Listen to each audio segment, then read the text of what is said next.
You're listening to Convenience Matters, brought to you by the National Association of Convenience Stores. Welcome to Convenience Matters. My name is Jeff Leonard. I'm with the National Association of Convenience Stores, and we talk about things that matter to convenience stores. And if they matter to convenience stores, they probably matter to the customers that go to convenience stores, and about 160 million people do every day. And I'm joined by my regular co-host, John Eichberger. Hey, Jeff, thanks for having me. I'm with the Fuels Institute at NACS, and like you said, we're here to talk about things that fuel you, fuel your body, fuel your car, keep you going. Convenience stores are America's refueling center for everything you need. So a lot of things happening at our stores that affect your daily life. And when the Fuels Institute started about 2 years ago, you probably spent months looking at what to call it. What is the proper name that conveys what your offer is? We spent months figuring out what the name of our podcast should be. Settled on Convenience Matters, which flowed very well. And I set that up because today we're going to talk about what's in a name, what makes a good name for a convenience store. And we're joined by Michael Klein, who is a writer, among other things. And he wrote an article in NACS Magazine that looked at, it was a cover story looking at what are good convenience store names, how do you come up with them, and what's the whole process in coming up with a name that can attract customers and tell people about your offer before they even walk inside the store. So, Michael, welcome very much. Thanks. Thanks for having me. Welcome very much. Welcome very much. What was that? I don't know. I think it was a combination of thank you and goodbye, hello, whatever. Hello. Congratulations. Well, thank you. That's it for us. Bye-bye. It's like aloha. I just said hello and goodbye at the same time. Right. So, welcome. Thank you, and congratulations. Thank you. So, talking about what's in a name, I love the idea of the premise of your article where you talk to naming experts, and there's a process, a thought process. How do you go through looking at a name? Talk a little bit about what are the things that they told you? Right. Well, naming businesses is big business, frankly. And there are a lot of naming consultants. You can find, hundreds or thousands of companies that will help you. And I think as you look, particularly as we're all inundated with products and services and apps and whatever it is, finding that name is important. Finding the right name is important. And there are a lot of things now to consider. It's not the same as just saying, Joe's Store, because you have to consider things like what's your app going to be? What's your Twitter handle going to be? What's your website going to be? And we've seen some really disastrous ones where people don't necessarily think, when you name your store and you're on your sign or on your stationery, you can space it out however you want. But when you put that in a web address, it's all one word. And you get some unfortunate combinations that we've seen. One was that I saw that I was kind of funny was Therapist Finder. Obviously, it's a service that helps you find a therapist, but when you write Therapist Finder out in a web address, you can also read it as The Rapist Finder. So it becomes unfortunate. You have to think about these things. Now, the reality is, and we talk about this in the article actually, most people are probably not going to search for a convenience store or a gas station online. So it's maybe not as much of an issue. It's more about finding the name that conveys what you do or what you offer, the premise that you offer, and that's important for your business. And that's actually kind of more important. And, of course, I think you just stole something from the fake Alex Trebek off of a Saturday Night Live skit there. But when you talked about what people look at in the convenience store industry, there's really two things that they settle on in terms of naming. One is around speed of service, and the other one is about last names. Those are really the two primary ways that people focus on their names. Right, and I think and this is actually one of the pitfalls, I think, because there are only so many ways you can say quick or speedy or easy, right? And these are things, and one of the things that we talk about in kind of a naming convention, if you went and talked to one of these experts, who will charge you, by the way, anywhere between $2,000 and $75,000 to help you name your business, they'll tell you it's important to spell things right. And this is the rule that's probably most violated by this industry. There are 5 or 6 ways to spell quick. There's only one that's correct, but there are 5 or 6 that this industry does. Speedy is one. Snack is one that's constantly, bastardized and changed. And these actually, it does present some problems. We talk about in the article actually about a case where it was Kwik Trip of Wisconsin. Kwik Trip, KWIK, was moving into new territory. They did radio ads for Kwik Trip, but it was directing people to Kwik, QUIK Trip of Nebraska, I think. And so they actually changed the name of the store, and they rebranded the stores in Iowa Kwik Star. KWIK star, right? Because it just kind of creates confusion. And so, it's just something important to think about. Yeah, and I thought that was interesting. The Kwik Trip, either way you misspell it, they are very, very well thought of in our industry. And Kwik Trip misspelled with a K and also misspelled with a Q. And then a couple weeks ago, we were downtown D.C. and we were taking a tour of some corner stores. And there's a Kwik Trip there, and everything's spelled correctly. And it's like, is that guy sitting on the copyright, or did he just say, you know what, I'm just not even going to bother? It was kind of funny that you have these big stores misspelling, and then there's this other one that's spelling it the way you might normally spell it, but probably very little thought into the name. Right. Well, and I think that that's one of the things too that you got to think about. As you said, you what are the things that we offer, right? It's speed of service, being quick. But I think there are other things. One of the naming expert that I talked to, a woman named Alexandra Watkins, she talked about find something else that embodies that speediness or quickness of service, and she threw out a couple. It was like Fox is a quick animal, and torpedoes and flash and splash and other things. And I think you do start to see some of those do start to crop up in other names. But the other thing I think that you have that's maybe a little bit different or becoming more different in the industry is a focus maybe on the quality of food and freshness, right? And so now you have the opportunity to kind of work fresh into your title, Fresh Express or something like that. So you now have kind of new territory that I think you can get into when you're naming your store if you want to focus, because everybody knows convenience stores are quick. Everybody knows, they're going to have soda and sport drinks and water and gum and candy and probably fuel. What else are they going to have? Well, fresh food, fresh baked bread, made-to-order sandwiches, pizzas. These are the kind of new things in a way that you can kind of differentiate yourself. I think that another element that it should probably be incorporated in the naming convention is you have to recognize that our people shopping our stores at 45, 50 miles an hour. The name has to be catchy, has to be quick. It has to be something that's memorable that they can identify from half a mile away. They're driving down the road looking for a place to stop off for something to eat or to get some fuel. They want to be able to identify the logos from half a mile away. So when you were doing your research, what type of insight did you get in terms of that type of speed of recognition needs to go into it? Well, I think that's why I think you might see that more in a question of logos, right, than store names. But I think that's why you see the great shortening of EZ, right, which is because it's quick to read, it's easy to see. And I guess we talk about the origination of that, or one of the probably it has many fathers and mothers, but I think it was at Sonia Hubbard, right, at Easy Mart, whose father named the business, and he was driving down the highway and he saw easy on, easy off, literally for the exit, and said, well, why can't there be an Easy Mart, an Easy Mart, and named it. So that's one of those things that there's really nothing quicker than that, and I think that's where you start to see some of the letters drop off, which is now also a online kind of trend that you're dropping letters, which partly is done to indicate speed and quickness, but also might be done because some things are copyrighted, some things are trademarkable and some things aren't. Maybe it's also to accommodate social media's truncated requirements. Right. That Sure. could be a big part of it. Well, we're too fast to spell correctly. That's the concept. Now, also, you see an awful lot of convenience stores that take the last name of the founder. And whether it's thinking about Sheetz is probably the most known. And I think most people don't even know that it's a Sheetz family. They just assume it's a fun name. Right. There are an awful lot of others that started as somebody's last name. There's pros and cons to that, though, aren't there? Yeah, I think, and one of the things that they tell you, that when I say they, I mean these kind of naming experts and these business consultants, is if you're going to use a name, and a last name's a little bit different, but if you're going to use a first name is great, and a first name conveys something, some kind of level of personal service. But if I'm going to go to Bill's corner store, I'm going to want to see Bill there, a couple of times a week, and I think that's one of the things that's important. With a last name, you get away, you maybe don't have that expectation, and as you say, some people don't even necessarily know that there is a Sheetz family or that there is a Rickers family or whatever. So you kind of are able to get away from those. But yeah, the name to me, to me personally, it conveys more of a sense of kind of a family business. I think I'm going to get better service there. Maybe I'm not, but I think there's going to be something more consistent or better.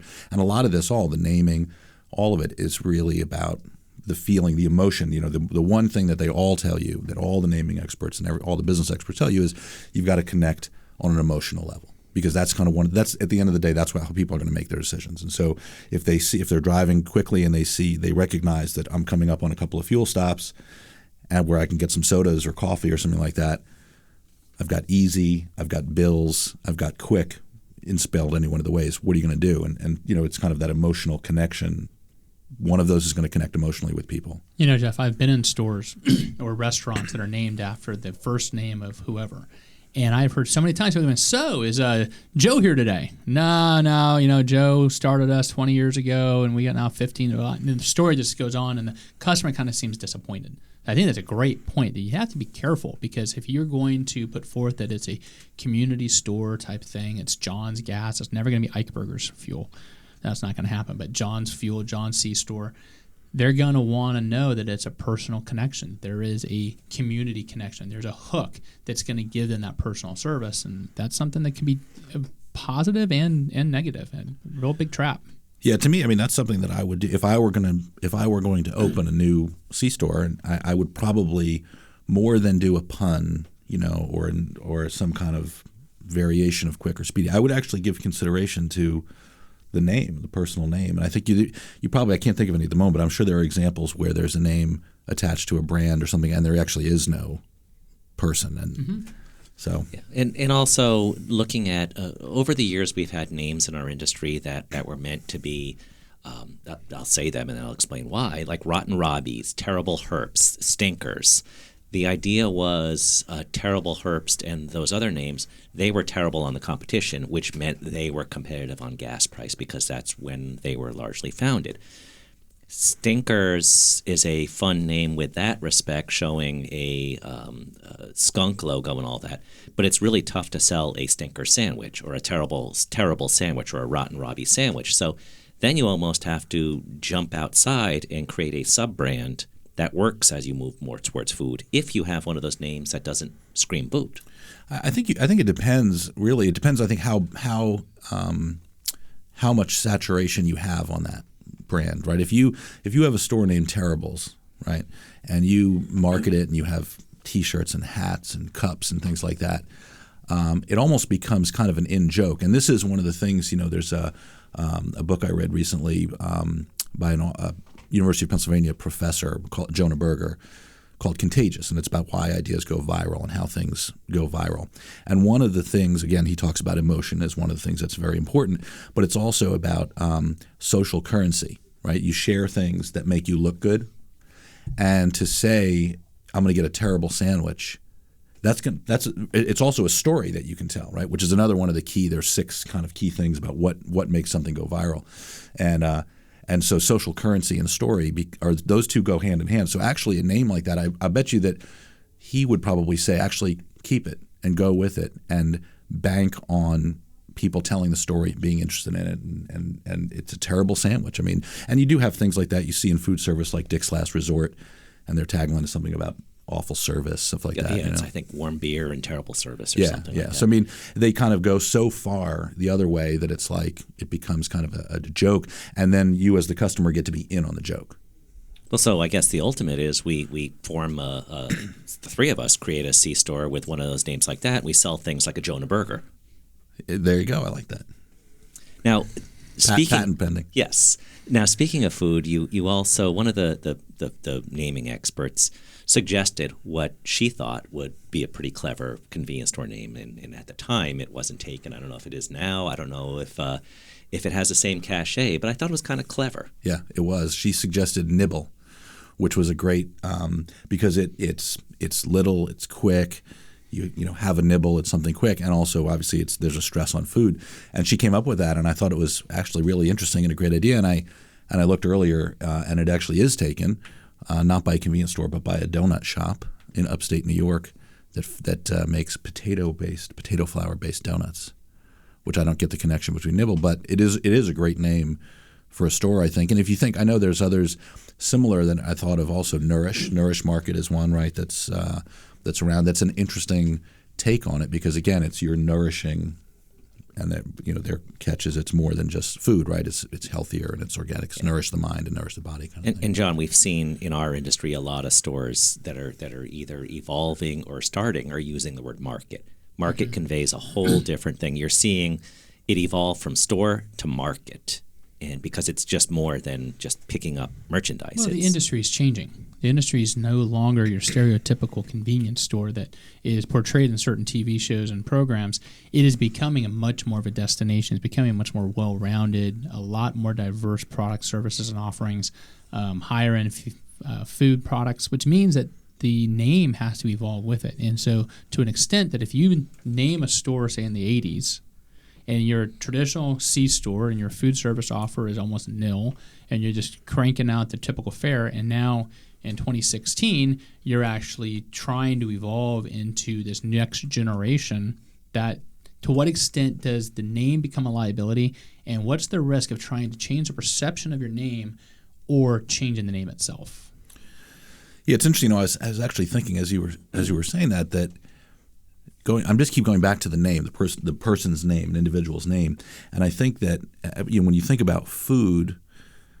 If I'm going to go to Bill's store, I'm kind of assuming that Bill's may be watching over things. Now, Bill may be, all kinds of food, violations and stuff. He may be filthy, but I have a feeling that Bill's watching. But if now it's Speedy Mart, are they cutting corners? Are they not?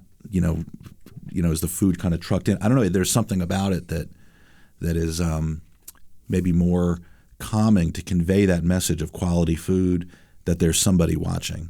I don't know. It's I don't know. Well, also when you look at names of, we could probably spend a whole episode. Maybe we should later. But looking at just the oil company names and where they all came from, and a lot of them came from the breakup of Standard Oil, whether it's Arco or Esso, which they were all related to Standard Oil, and we can talk about those acronyms another time. But when you look within our industry, the two largest players in our industry, we'll start with 7-Eleven. I assume that you know how 7-Eleven came about. Conveying very practical information. These were their extended hours from 7 a.m. to 11 p.m., and it conveyed that very important information and a differentiation from what other little markets were doing. And the second largest convenience store chain, at least in North America, is Couche-Tard, Alimentation Couche-Tard.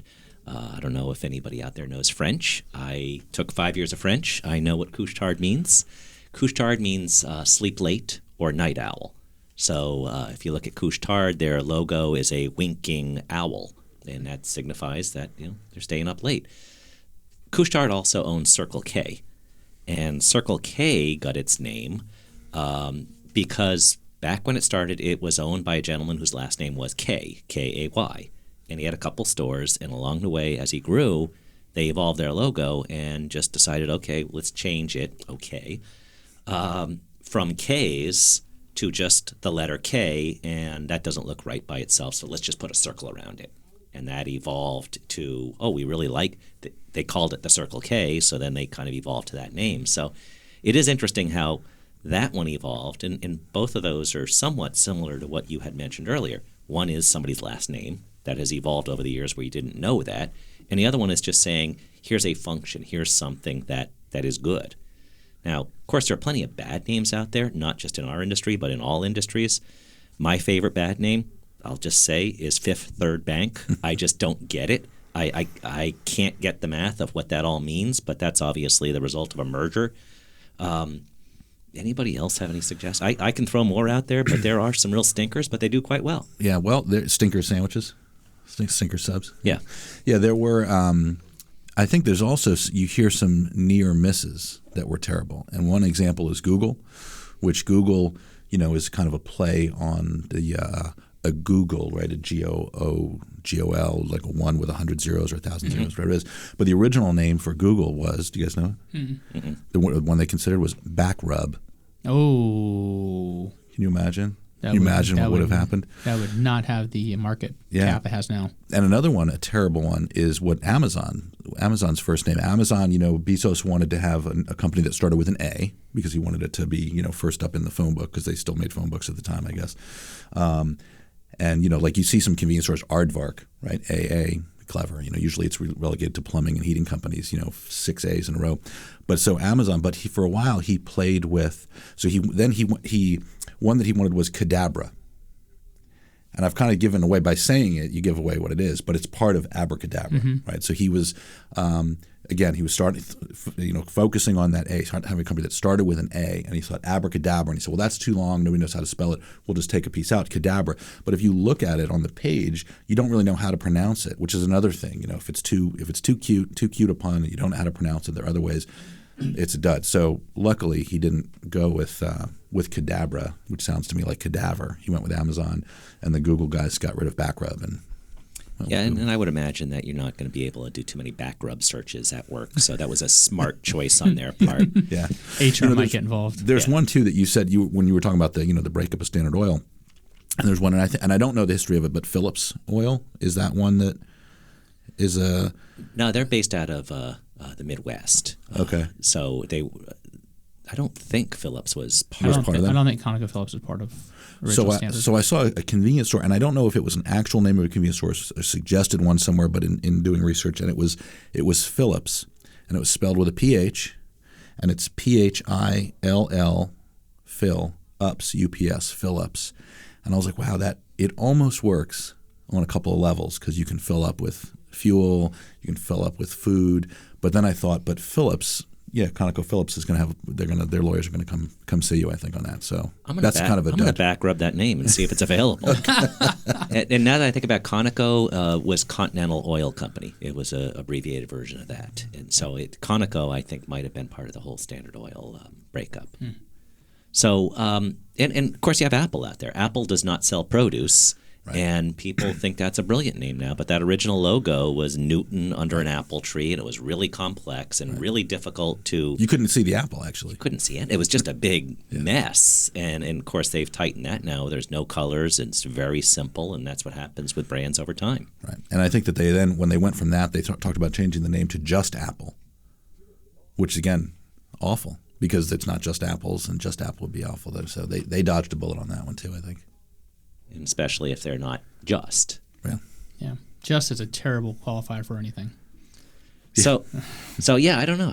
I'm kind of sold on Phillips, and nibble is taken unless we can somehow pluralize it or something like that. Is that a word? Yeah. Am I allowed to make up words like that? Sure. Yeah. In fact, making up names, making up words to name companies becomes very successful. Well, our time is up here. Thank you again, Michael. You are, by the way, our first second-time guest, so kudos for that. That's why we're presenting you with this fancy gift.